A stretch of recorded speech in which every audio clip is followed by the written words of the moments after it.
Abdallah Mutawalla ya ce in mace tana shan ganyen mangwaro hatta irin kumburin kafa diabetes hawan jini ma ana samun sauki. Sannan duk namijin da yake so ya rage tumbi da kitse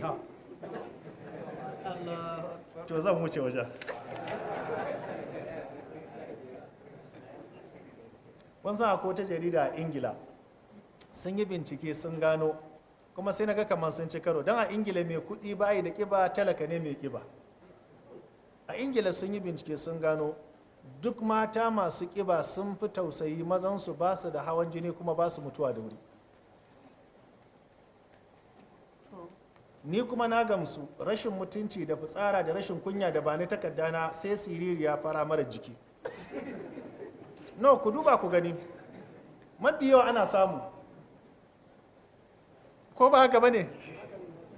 A ku auna ku gani, siririya mara jiki tana gan karabu da ni wani zai aure ni, ba suna yau kansu kirari ba ina da coca-cola chef ina da kira kaza, kuma mafi yawa suna da aljanu irinsu saboda tabarruj bayyana tsiraici. Amma ban ce kowace fara siririya ne marar mutunci ba, ku yi hakuri mata.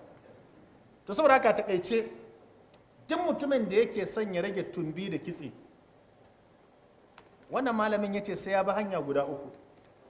Hanya na farko shine daga lokacin da aka ce magriba ya yi ba kai ba cin abinci mai nauyi har garin Allah ya waye.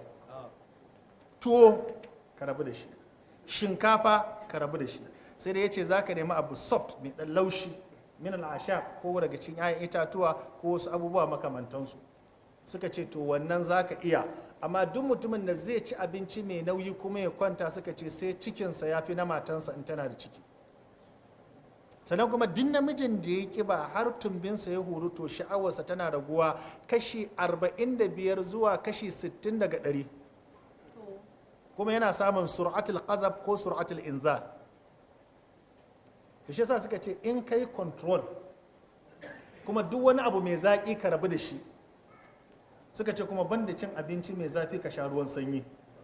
In kana so ka burge ka kona abin da yake cikin ka shine kana gama cin abinci ka sha shayin akbar ko shayi manjo ko shayi gwaba. Mana ganyen gwaiban nan da kuke gani in aka samu guda 6 aka tafasa shi, guda 9 aka wanke shi aka tafasa shi, mai diabetes suka ce tsakanin sati 2 zuwa 3 insha Allah ya rabu da ita.